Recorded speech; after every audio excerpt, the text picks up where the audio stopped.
Cashflow Diary Podcast, episode 152. Welcome to yet another exciting episode of the Cashflow Diary Podcast, the podcast that teaches you insider tips, tactics, and strategies for creating leverage streams of cash flow into your life. Learn from top-performing entrepreneurs, business owners, investors, and thought leaders from across the globe as they share their secrets to success. Like what you learn on this and other Cashflow Diary podcast episodes? Go to learninvestingnow.com and sign up to receive powerful tips and information that will help you succeed as an entrepreneur and investor. Now, here's your host, investor, entrepreneur, business owner, educator, speaker, author, and master facilitator of Robert Kiyosaki's cash flow game, Jay Massey. All right, and welcome to another episode of the Cashflow Diary Podcast. I'm your host, Jay Massey, and I'm glad that you guys are here today. You have been here for quite a while, and you know that we are always doing our best to bring many different ways for all of us to go out there and change the way we think about things, to go out there and build our cash flow. Because at some point, you want to, quote unquote, retire. Maybe you just want to work a little bit less, or maybe you want to finally get around to doing something that absolutely matters to you as opposed to something that matters to those that you currently work for. And I think today's guest is going to be able to help you with that because he shares some very, very unique things. I mean, many people, you guys, you send in an email and you say, hey, Jay, how can I, quote unquote, retire early? And what is retirement anyway? And do you even understand the definition of retirement? And then here's the thing. Today's guest was a former hedge fund manager who managed to retire at age 35, and he loves playing the money game like a kid loves playing Monopoly. Now, for those of you who know me, you know Monopoly and cash flow, those are real estate based, and those are things that are absolutely right up my alley. He's now a financial educator and best known for his ability to simplify complex financial subjects without dumbing them down so you know how to make smarter financial decisions. And get this, he's been featured on the Wall Street Journal, Investor Business Daily, Forbes, NPR, Market Watch, and is the author of 5 books on very different specialty financial topics. One of which I think is a question that you've asked. Have you ever asked yourself, how much money do I need to retire? And that's the title of one of his books. And he's also the host of the Financial Mentor podcast and gives away a free email course for 52 weeks to financial freedom for you. And we got him. Welcome, Mr. Todd Tressider. Todd, you there? Thanks for having me, Jay. How are you? Doing good. Good. Glad to hear it. Now, we might have you at a bit of a disadvantage because everybody knows right now listening, they know the very first question I'm going to ask you because I do it all the time. I look at today's entrepreneurs, you being one of them, a lot like yesterday's superheroes. You know, superheroes, they go around and they save people, you know, Batman, Robin, usually save them from the own mess that they created themselves, dress up in tights and make people's lives better, supposedly. Now, before they were super, though, they had an alter ego. They started out, you know, maybe they got bit by a spider or took some, you know, pictures for a newspaper. They were normal people. What we want to know is before the hedge fund manager, before you were out there saving lives and teaching people how to, you know, 7 steps to 7 figures or all the things that you currently do today. Who is Todd Tressider? You know, I was listening to that. And the funny thing is, I don't really have a before because I've been a lifetime entrepreneur. I mean, I've been doing this since I was a little kid. I started this when I had a paper route as a kid before I was even a teenager. And like I used the profits from the paper route to buy a motorcycle so I could get more paper routes and deliver more papers in the same amount of time and jam around on my cool motorcycle. So I mean, I've been at this my whole life. It's just who I've been. So I don't really have a before. It's kind of funny. I guess I was teaching sailing and I was doing sailboat racing before that, but that's probably about as before as I can think of. Well, actually, it just means that I'm assuming then you were born into a household where the ideas of entrepreneurship were not only taught, but fostered and encouraged. You couldn't have been more incorrect. I was born into a family. Yeah, it's zero entrepreneurial background. As a matter of fact, the family joke My family has never understood me. I've been the freak of my family. And the family joke that goes around is that I work for the CIA and all these little business things I do is just a cover up for my real work. Okay. All right. This is good. Yeah, so I don't have any family history of entrepreneurial background at all. It's just like I just started doing it. I was into it. Well, you're definitely the first person I've ever heard who took their paper route and then invested in a motorcycle so that they could be more efficient with their paper route. That is an efficiency move I've not heard anyone ever make whatsoever. So that one is already You know what? It was just a sad excuse for a kid to go buy a motorcycle. Well, I was getting ready to say, I'm sure that doubled as a way for we'll just say it's kind of cool to be the kid with the motorcycle and all the kids want to hang out, and especially the girls. You're like, hey, I got a motorcycle, so I can see the double purpose there. That could work out very, very, very, very, very, very well. So go ahead. Well, I was just going to say, as all entrepreneurs do, right? I mean, our businesses serve multiple purposes. Absolutely. My cell phone is a tax write-off, and it's absolutely necessary that I have the latest one. That's how it works. Yep. So I love that. Here becomes the question, though. If you are experiencing, because see, there's probably someone out there right now who is trying to be this superhero, if you will, and they're going through the challenges that you may have faced. If you grow up in this environment, where entrepreneurship may not be fostered or taught, the question becomes is how do you develop the courage to still stick to your guns and do the things the way that you want to do them? Because I'm assuming you met some resistance along the way. Oh my gosh. And I don't know if you use the term resistance accidentally or on purpose. Are you familiar with the work by Stephen Pressfield, The War of Art? Nope. Okay, this is a must read for everybody listening to your podcast. He's got two really good books on the subject that I've read. There's a third one too called Do the Work, but he's got two that I've read, which are The War of Art, and the other one is Turning Pro. And they're both by Stephen Pressfield. He's the guy that wrote The Legend of Bagger Vance. Oh. And these books were written under the premise for the creative type. So like Stephen developed the ideas because he's a writer, a professional writer. It's a storyline of overcoming resistance. And he spells resistance with a capital R to deify it, right? Because it's like this internal peace inside all of us as humans. And it's that thing that stops us and holds us back whenever we're trying to move our lives forward. And we all have it, me and you included. And so that's when you use the term resistance. I thought, he must be clued into that because it's a very specific term. Well, I'm clued into recognizing when I'm feeling it. I'm like, hey, I got to fight through these types of things to get to that next level. And I'm also hyper familiar with that external resistance that can come from, say, our environment. And I'm like, in my head, I was going, well, if he grew up in an environment where there wasn't support, there had to be significant amounts of resistance. And how on earth how did you deal with that? I just did what was inside of me. It was inside of me and I went for it, but it doesn't mean it's not hard. It's always hard.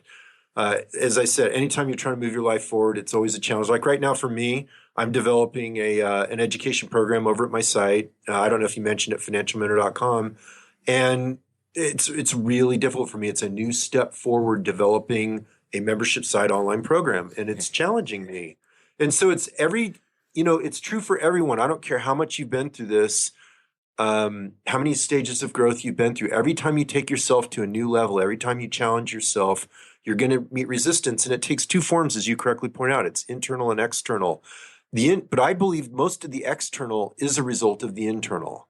And you've probably experienced this, Jay, when you are truly committed to something, when you know this is where you're going, you can knock those external points of resistance down pretty effortlessly. I mean, they come up, you knock them down, you overcome them, you just keep running like a hurdler clearing hurdles, right? They're just there, but you get through them. And then there's times when you're not really grounded, you don't really know where you're going, and you're not clear and you're not committed, and bam, those hurdles are like sky high. They're like brick walls. Yeah, exactly. The immovable. You can't think of a way over them, around them, under them, through them, and they're the thickest material on the planet. But there's something that I want to make sure people catch, because you said, and we talk about you having quote unquote retired at age 35. We're going to Correct. assume that was a little while ago, but yet you're still pursuing additional challenges. So you have a unique perspective on the concept of retirement, and I would love to hear it. Yeah, well, that's a huge misnomer out there that, retirement is about sitting in a hammock on a tropical beach with a little umbrella drink, right? And it's not. It's not. I think that there's a myth out there, a really common myth that, we think of life, you're supposed to, work like a dog for 40 years and scrimp and save so you can do nothing of substance for the remaining 30 years. And it's not what a fulfilling life is made of. And I've been blessed to live the extremes. So I was a workaholic as I built up the hedge fund business, and then as I said, quote unquote, retired. And that was a while ago. You alluded to it, but it was 18 years ago. And so, we sold the business, and I was on what I call the pro leisure circuit, right? Which is now suddenly my sole focus is entertaining myself. And I was shocked. I always thought that would be joy and happiness. I had that myth in my head. And as soon as I lived it, I realized why so many people are unhappy as they retire. Humans are very different. Happiness is a much more subtle thing than we realize.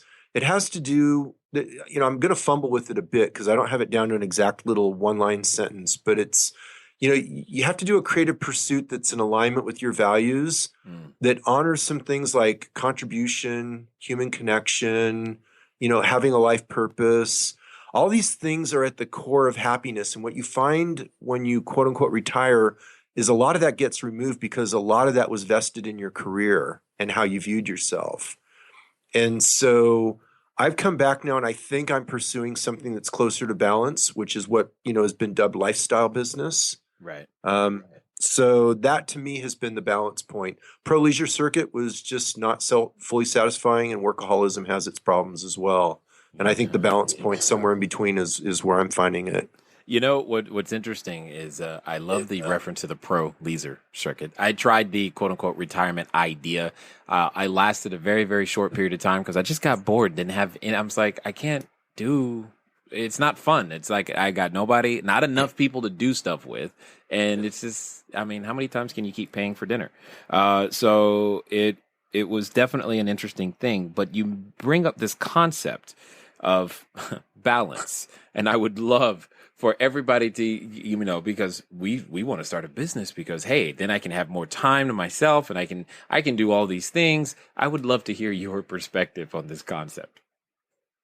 In regards to what? Balance? Yeah, balance, and what that really means from the entrepreneur's perspective, especially as it relates to the amount of time that it takes to achieve the things that we're talking about. Well, for me, I'm best. You have to know what works for you. For me, it's stint work. So I take off about 3 months out of the year. I still have kids in school, and so I work when the kids are in school, and I work really hard. I mean, while the kids are in school, I can put in the hours and be very focused. And then during the summer months, I take the bulk of the summer off, and then I take the holidays off.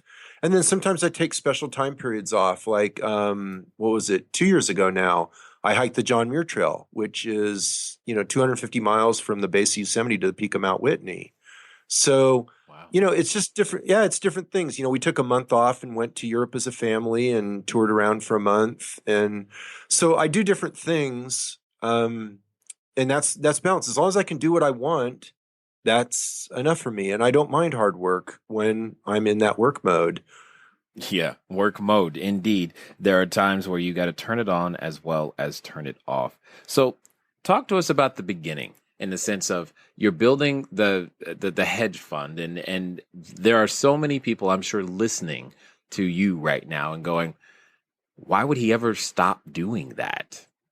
Which therefore becomes I think the jumping off point for a very good conversation is why on earth would you stop doing that? Everybody seems to want to be what you were doing. Yeah, it was probably the stupidest financial decision I've ever made, certainly the most expensive, because obviously building a website and financial education business doesn't pay anywhere near what the hedge fund business paid or would have paid. So from a financial standpoint, it was absolute insanity. But that's not what life is about. you reach a point, ultimately, the goal is your happiness and you becoming the greatest version of yourself that you can be. It's not about how much money can you amass. And so, I reached a point when I got into the hedge fund business, my fascination was the idea of creating a money machine in the world of paper assets. Like how could you consistently turn profits in the paper asset world? And that's why I went to the hedge fund side, not like traditional financial advice and that kind of thing, because you can't do it there. And so I spent years, my job was researching trading systems. I was one of the early pioneers of computerized trading systems. And so I was programming and developing databases and doing all that stuff. And I tested most of what's out there. And surprisingly, most of it doesn't work. There are a few things that do work. I got to a point where I really understood the principles and got it down to a set of principles. And I got to where it's kind of the 80-20 rule. Like what I had learned in those first 10 years, or I was in the business for 12 years, actually. In those first 12 years, what I learned was 80% of the game. I could get 80% of the results for about 20% of the effort. And if I stayed in the business, I could spend the rest of my career trying to figure out how to pick up those last couple percentage points. And I just couldn't see that as a fulfilling way to spend the remainder of my life. Yeah, got it. Totally understood. Now, because I'm sure there are many people, like you said, who would have chosen to stay there definitely for the compensation, but life is definitely a lot more than the compensation. I like what you bring up. You bring the greatest version of yourself that you could be. But you mentioned something really, really quickly. You said you can't do it with traditional financial advice. That I'm paraphrasing to some degree. You said you can't do it there. Could you expound a little bit more? Because there are lots of common misconceptions or things that are out there that you like to talk about that I think everybody needs to hear. Well, in the paper asset world, first of all, paper assets, as commonly used as, a buy and hold or passive investment strategy, is not really a wealth building vehicle, except over extremely long periods of time. It's really more of a wealth parking vehicle for wealth created elsewhere, which is typically real estate and business. And so the reason for that is there's mathematical limits to the growth of paper assets. For example, if you take the equation for the return on stocks, it's basically dividends plus economic growth plus or minus change in market valuation. And so the thing about plus or minus change in market valuation, the third component, is that it does what's called regressing to the mean, which over 20, 30-year time periods, it regresses towards zero, which means that your return on a stock portfolio long-term is essentially dividends plus economic growth. And your dividend rate based on your initial invested capital, well, I'm sorry, I said that funky. The dividend rate you get is determined by your initial investment, right? The date you invest. So if you invest in a low valuation period, you'll get a high dividend rate. If you invest in a high valuation period, you'll get a low dividend rate. They're inversely correlated.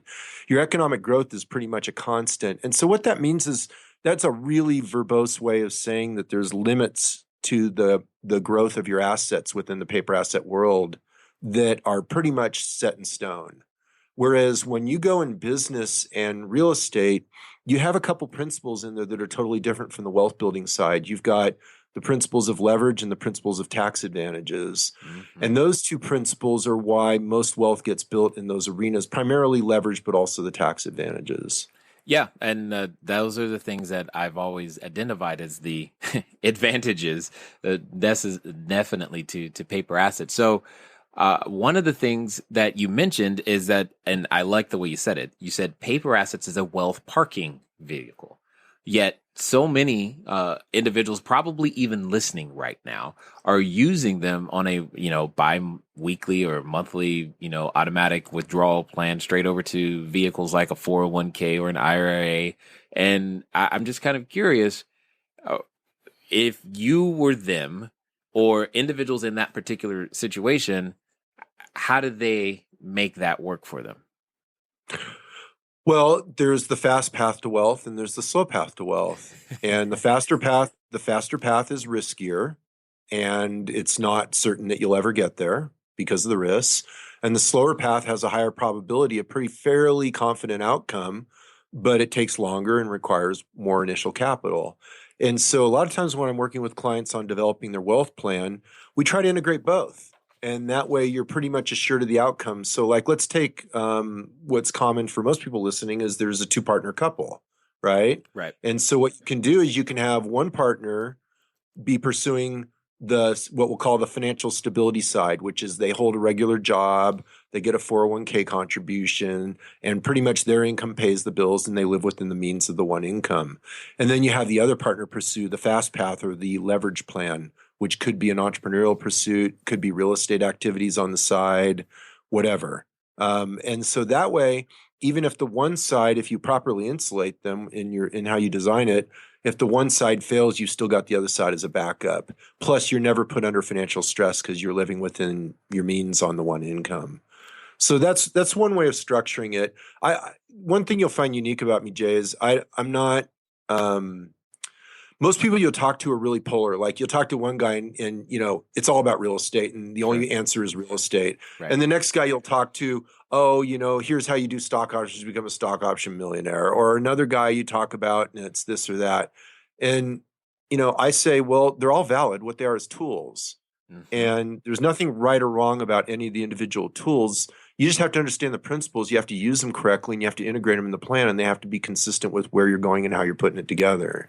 Well, and agreed 1,000%. And that's one of the reasons we call it cash flow diaries, because real estate is one way to get to that particular goal. And there are many different tools out there and you want to use the best tool for the best job. However, you can't ever choose the correct tool if you don't know where you're going. So I've got to ask you the question that's also the title of the book. How does someone figure out how much money do they need for retirement? Okay, so that's I like the inhale. He's preparing for this one. Yeah, I love it. Well, I'm trying to figure out how to answer it because essentially I wrote a book to answer the question, right? Right. How much money do you need to retire? I got a whole book on it, and so you give me a question I'm supposed to land in a soundbite, and I'm like, oh, I don't know how to do that. Okay, 2 sound bites then. Well. Okay, so let's first of all go into the subject. Okay, let's just kind of start as an overview of it. If you go in and you go to your friendly broker or your financial planner and say, how much money do I need to retire? What's he going to do? He's going to sit you down across the desk and you're going to start inputting a bunch of numbers like what your savings is now. And then he's going to project some assumed rate of return on your assets and how much can you contribute each month. He's going to go through all these questions. He's going to run it through a computer and he's going to come back with a number. Right? Yep. And he's going to set the number down and it looks all scientific because it ran through a computer and it's all precise. And guess what? It's all garbage. The reason for it is it's that classic garbage in, garbage out equation. If you really understand what's going on behind that equation, and this doesn't matter if you do it with a financial planner. I'm not picking on financial planners. You can do it yourself online using any calculators. And I have one on my own site. I have a retirement calculator on my own site called the Ultimate Retirement Calculator. And I programmed that just because the way the other ones were working, I couldn't even work with my clients on them. They were so bad. Because when you're doing a wealth plan properly, you have to do what I call scenario analysis, which is your retirement plan or your wealth plan has to reflect your life plan. And so the numbers are merely putting financial engineering behind what your life plan is.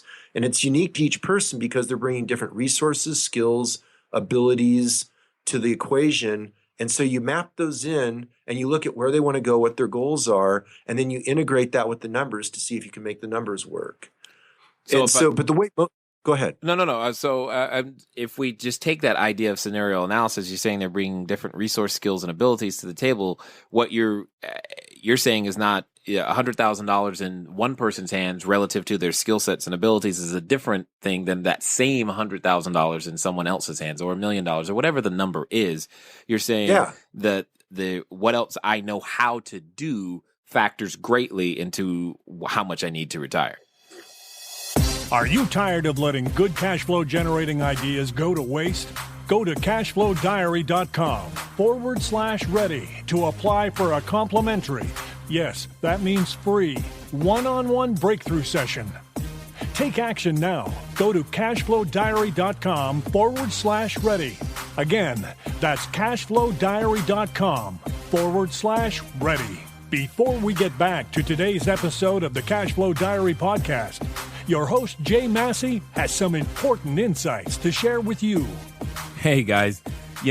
Has your brain exploded yet? If it hasn't, maybe it will in the second half. However, are you learning anything that's uniquely different about definitions of retirement, and most importantly, how you might be able to get there faster. I certainly hope so. It's definitely an achievable goal when you define it properly. And that's one of the things that I hope you take away from this particular episode is that with the correct definition, most importantly, laboring under correct knowledge, many, if not all, of our goals become that much more achievable. Anyway, let's get back to it. Well, what I want to do, so for example, let's say I'll just make up some from past clients. I'll just make up some scenarios, okay? So let's say I've got a really high earning attorney, okay? The guy's making a bunch. He's got a very successful practice. And so I work with him, but he's renting his office space. And it's a large office space because it's a successful practice with a lot of employees. So I work with him on buying a fairly substantial office space of which he can at least take down all the rent if he has to off his own practice, and he can rent out other spaces in the meantime for additional cash flow. But if he gets in a bind, he has a problem with tenants, his practice will carry it, no problem. So now he's building equity into the office space, which ultimately will be a source for his retirement. And then he can sit there because his source of wealth is his practice, right? That's the source of wealth. Because you always have to identify when you're developing a wealth plan, you have to identify what the source of wealth is. It's a misnomer. Like people think it's about investing, and it's not.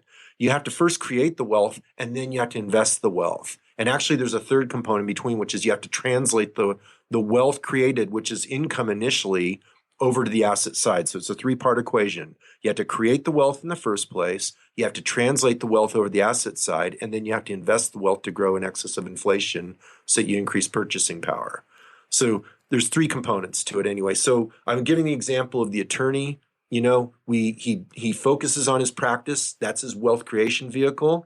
We translate that over via real estate. That gives him increased deductions, right? Yep. And so he does that, and then he maxes out all his retirement plans for both him and his wife on the paper asset side. And he's good to go. That's all he needs to do. We don't have to get any more complicated. You contrast that with a school teacher. Okay, doesn't make even a fraction as much money, doesn't have the upside potential in income, and therefore he has to find his wealth creation somewhere else because basically his salary is lucky to pay his bills, right? Right. And so, but maybe he's really great at home improvement skills and he actually really loves it. He's got 2 to 3 months off a year, and so maybe his goal is to create one rental house a year. And maybe he gets the kind of junkier ones and he puts a lot of sweat labor into it, really makes them beautiful, fixes them up during that time off, and he builds equity that way. Got it. Makes perfect sense to me. Now, you said something really quickly that is a topic I love to always ask questions about because purchasing power and velocity of money are things that I'm always constantly running through my own head. So you said you got to grow the money in excess of the rate of inflation, which is great. However, how is someone to figure out what that number is, in your opinion? You mean the inflation rate? Inflation rate, and most importantly, how to exceed it is I know the question someone is asking right now. That's why I'm asking you. Okay, so when you're looking at your wealth equation, there's really two components, your life cycle of wealth. In the early stages of wealth building, it's all about your savings rate is in relationship to your income. The higher your savings rate, the sooner you'll be financially independent. And it's a very straightforward equation. I have an article on my site called How Anyone Can Retire in 10 Years or Less. And in there, it goes through the math of the savings rate in relation to your income and your expenses. So that's pretty straight up math. And then the other side, the latter stages of your wealth equation is the return on investment net of inflation, which is the one you're referring to now. Right. Now, when you look at that number, inflation, it's almost funny because almost any financial advisor will just stick in 3%. Why do they choose that? Because that's been a historical rate of inflation over a very long period of time in the U.S. So the first thing you'll notice is several things are one, U.S.-centric data, right? Doesn't necessarily apply internationally. Doesn't mean that it's going to be true going forward because the U.S. was the economic prom queen of the world during the time period in which that data was created.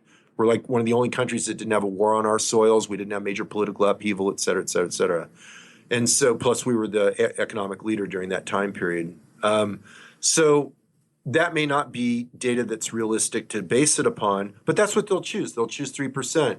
Now, you could range it up or range it down slightly depending on your assumptions, but the fact is we've had 10-year periods that are way higher in inflation than the 3%. And what you'll find when you really work with retirement calculations is it's the 15 years preceding your retirement and the 15 years after your return on investment during those two 15-year windows. And they're two separate year 15-year windows. They're not a 30-year window because you have to get them both right. But your return on investment net of inflation during those two periods pretty much determines your financial outcome. Interesting. I like that idea. It just, well, because that flies straight in the face of the idea of set it and forget it, that there's never that opportunity. Yeah, so here's a fun one for you.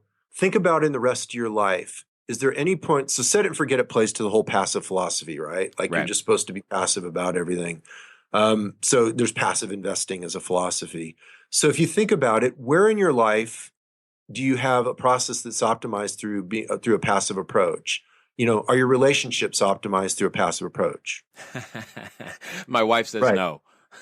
Right. Laughable, right? Right. Raising your kids, is it optimized through a passive approach? Oh, Lord, no. Okay. How about your health? Is that optimized through a passive approach? No, in fact, you got to imply more the older you get. Yeah. There's no aspect of your life that is optimized through a passive approach. So what makes you think investing or wealth is going to be different? And I'm just glad you're willing to say it, because I often tell people passive income doesn't mean uninvolved. And that's one of the first and cardinal mistakes that we could make from that idea. It's like, cool, I'll just buy a building and I don't have to worry about it. I'm like, no, you do. It doesn't work that way. A building, direct ownership of real estate, the way I teach it is there's a continuum of passive versus active. And every investment strategy you can plot on that continuum. And so real estate's kind of a half and half. It's half business, half investment, right? So treasury bills is an example. That would be all the way over the far left as fully passive. Right. And to the far right is entrepreneurship, right? As fully active. But then you've got gradations in between. For instance, you can be an entrepreneur and build passive streams of income within your business. And so you can start tilting it to the left towards greater passivity. What I do, I hate to keep referring to the site, but these are all resources. I have another article called Passive Income Hoax on my website. And in that article, I talk about the difference between what we're just saying here, the passive versus active continuum, but also this idea of lag. An active approach to income can provide an immediate response, whereas passive, usually it's a lagged response, and you have to do the work up front to get paid down the road. But even then, there's some maintenance required to do it. And our websites are a great example, right? We can put a ton of work up front to build them. We're still going to have to work them down the road. You can't let them go passive or they die. Exactly. I mean, as you know, and I know, when it comes to, we think this is the way the website should be, and then traffic starts hitting it, and you're like, oh, we have to change this and make this better. All of those things are very, very true. Even if you're going to write a book and that's going to be the way that you're going to do it, you still have to put the work out there to put the book together first before you can go out there and sell and derive income from the asset that you just created. There's a lot of upfront work that is often not seen, not taught, and flies straight in the face of immediate gratification in all the ways, shapes, and forms. So, which gets me to this question. If someone was going to achieve, this ability to retire, and regardless of the vehicle that they use, what would you say are the top 3 character traits that they must learn, develop, or already possess in order to be able to make it? Well, I'll narrow it down to one: commitment. You have to be committed to the goal because everything in your life is going to compete with it. And so it won't happen unless you make it a priority, and that only happens if you're truly committed to it. So you have to, here's a fun equation for people to play with. You know how long it'll take you to reach your goal for retirement or passive income exceeds expenses, however you want to define it. You know how long it'll take you by looking at the percentage of the amount of your scarce resources, which is time and money, that you dedicate to it. Wow. That tells you how long it'll take you to reach the goal. It's pretty simple because that's showing you your level of commitment. Well, I say right now you are hyper committed. So am I, and so are a number of you that are listening, because that should encourage you. Because the more time you're headed in that direction, the more your mind and focus, and you're out there building those assets and developing that real estate and doing the things that are required. So let me ask the exact inverse of that question. What would you say is the number one thing that you've seen your clients struggle with that get in the way, that just take them off track and they just like never return? Oh, see that now it's funny because you go mirror image and I go mirror image in my answer. Let me count the ways, right? There are so many. One of them obviously is distraction, right? They allow themselves to be distracted. That would be the mirror image of commitment. Confusing objectives. So, as you pointed out earlier, you said something about delayed gratification. That's a characteristic of successful wealth builders. And I'm not even really comfortable with that term delayed gratification because I really think of it as getting a different form of gratification. When I was saving very aggressively, I didn't view it as delayed gratification. I was very gratified by what I was doing because I was moving towards my goals. I So like to me, that. it was, yeah. So you're dedicating your resources to where you want to go. So it's a very positive or offense thing as opposed to defense. So clarity around the goals. I see a lot of people. They'll come and they'll say, "Oh, I want to be rich. I want to be financially independent." Oh, really? How come? They want a Lamborghini or they want this or they want that. And that kind of a goal will keep you from actually getting your financial independence goal because the driving motivation I've seen that drives successful financial independence is when you prioritize experiences over stuff. And there's a reason for that. If you want stuff really bad, if that's your really driving motivation is stuff, then what happens is you will raise your lifestyle to acquire the stuff as soon as you have the money to afford to do it. And that'll keep you from building the equity and the assets, which ultimately is what drives financial independence. I gotta confess here, Todd. I at one time I wanted a Lamborghini until I realized I couldn't fit in it. That was the whole thing. I went to the dealership and everything. I tried to get in one, and it just didn't work out. They're not made for 6'4" people. That's they're just not. So that killed it for me and made it much simpler. But I like your idea of stress on the experiences. And when you say experiences, what are you? Or is this like the hiking thing, the 250-mile hiking thing that you're referring to? Yeah, you think, what does it really take to be happy, right? I mean, like, I'm actually a fairly simple guy in terms of what my needs are. It's really healthy food, clean water, comfortable bed, a good chair to sit and read in, and a great book, and time to enjoy my life. I'm a very much outdoor recreation guy, but once you have the toys, it doesn't cost that much to enjoy those things. Um, it's just, it's not that complicated. We make it really complicated, but it's not that complicated. And anyway, so Got it. He's like, it, it's not that complicated. Don't complicate yeah, it. it's just, it's experiences, you think about it, what's going to make for a satisfying day to day? What's going to make you for a happy day to day? It's, Got it. Got it. So let's talk about this, though. You mentioned treasuries earlier and the passive ideas, and we understand that real estate's in the middle. For oh, most, here, I'm going to throw something in, Jay. I want to throw something in on that because I didn't explain that very well. okay, There's a fun phenomenon you'll see with people as they build wealth, and maybe you've seen it with people you talk with, which is when they have enough money to afford anything, they usually remark that there's not much they want. That the wants are actually a result of the scarcity mindset that comes from not being able to afford it in the first place. Once you can afford it, it usually isn't all that enticing. yeah, that's kind of true. There have been many times for me. Many of you guys know I live in the Apple Store for no particular reason other than I like to go there for inspiration. And you can just there are times I can remember going to many different stores and just thinking, yeah, there's nothing in here that I really need anymore. I'm pretty good. It's an interesting way to live.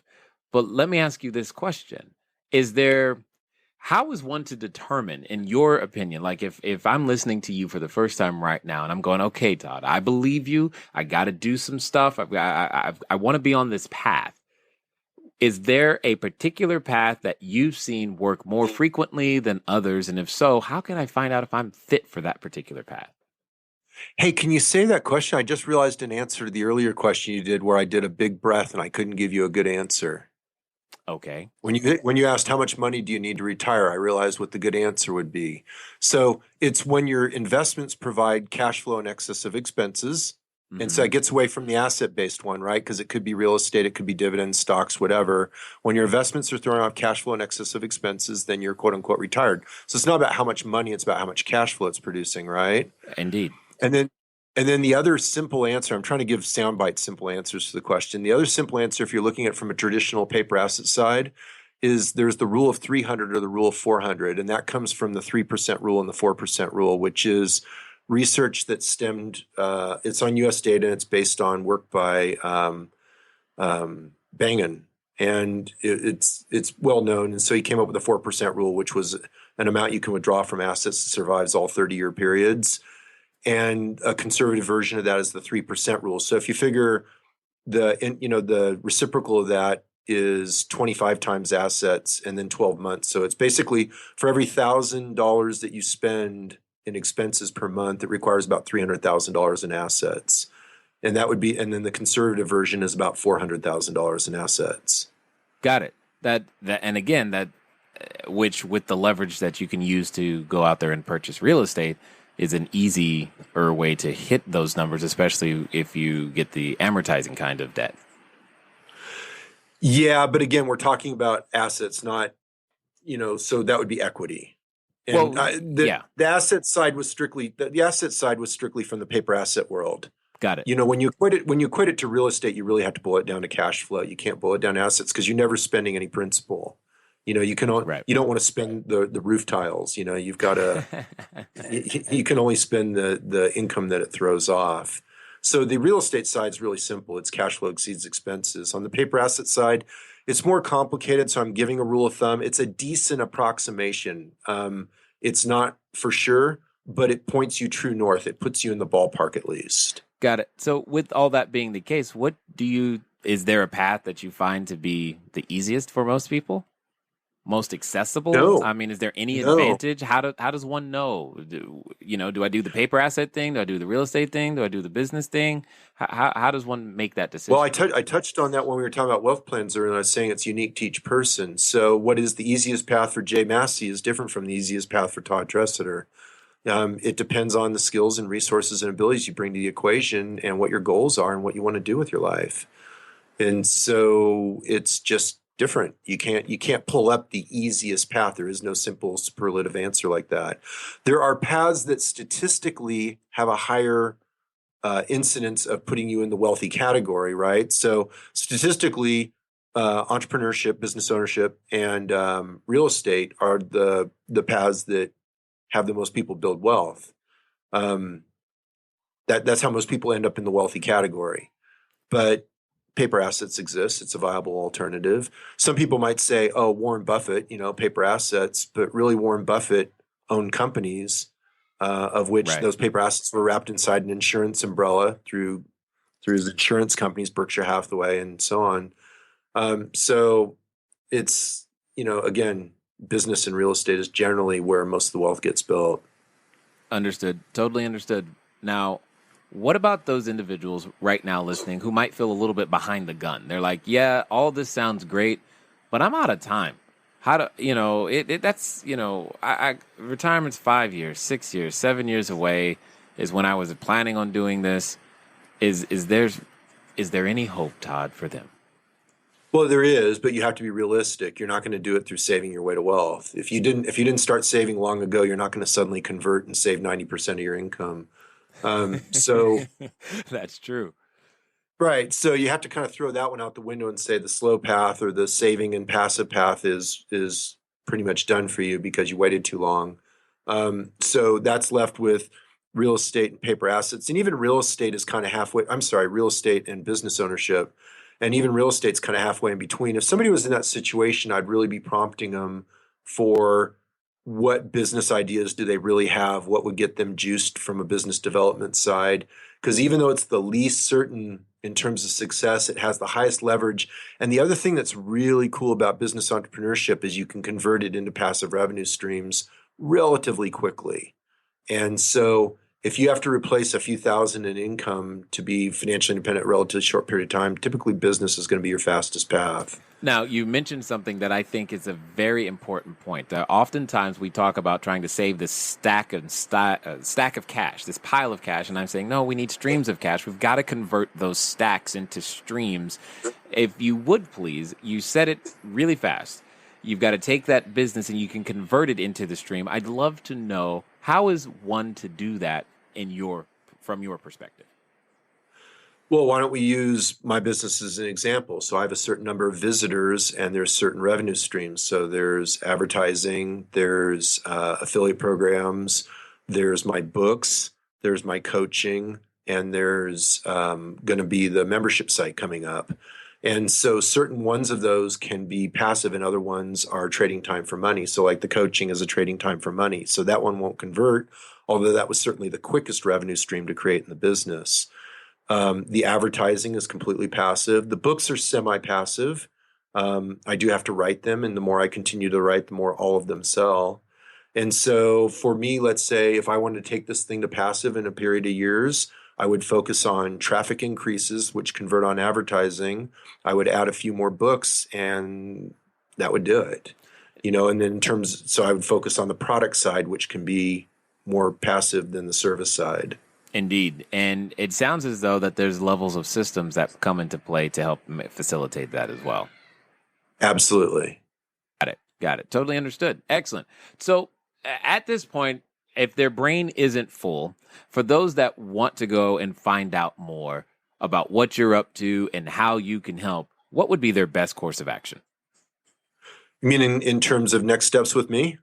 Yeah, absolutely. They're probably wanting to track you down because if they're anything like me right now, they've heard so many things. They're like, yeah, I want to read that article. Yeah, I want to know more about that. And what's he think about this?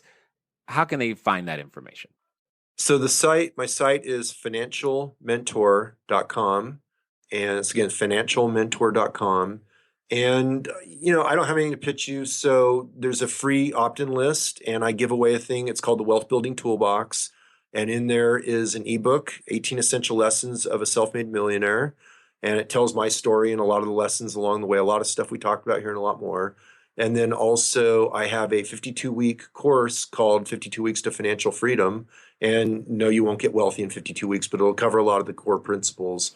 And all that's free. So it's not even being sold to you. It's all free stuff you get for just opting in. Awesome. Excellent. Now, for that person or persons listening right now who are thinking to themselves, I want to be the superhero. I want to finally go get on my cape and start becoming this entrepreneur and building cash flow and doing these things that these guys talk about. But they're feeling a little nervous. Can I do it? Is it right for me? How on earth is all this going to happen? Is this really going to work? What would you say to that person? Well, yes, it does work. Is it a sterile, safe process? No. Will you take your lumps? Absolutely, yes. But if you want it, you can get it. You just have to be dedicated to it and willing to get back up every time you get knocked back down and pursue it. You want to work on a couple levels. You want to work on a smart strategic wealth plan so that, it's based on sound principles. And if you take these actions, if you take X actions, you get Y result. So that's built into your wealth plan. So you've got to get that. And then you've got to be willing to take action. It's a combination of having a plan that governs your action and then taking consistent, methodical, strategic action towards the set goals and just going relentlessly until you get there. I like it a lot. Well, one of the things I want to say is thank you for taking the time to make an investment here with us at the Cashflow Diary. Hey, thanks for having me, Jay. All right, ladies and gentlemen, you know what it's time to do? It's time for you to move at the speed of instruction. What does that mean today? It means go over to Financial Mentor. Just go. because you heard it just like I heard. There was so many resources on the site. Financialmentor.com is there for you, and so much of it costs nothing but time.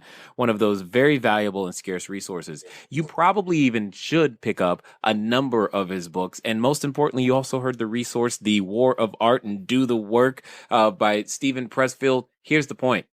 You've got no excuse from this episode of what you should do next. If there's something that you heard mentioned that you haven't yet done, that's a clue to get out there and go make it happen.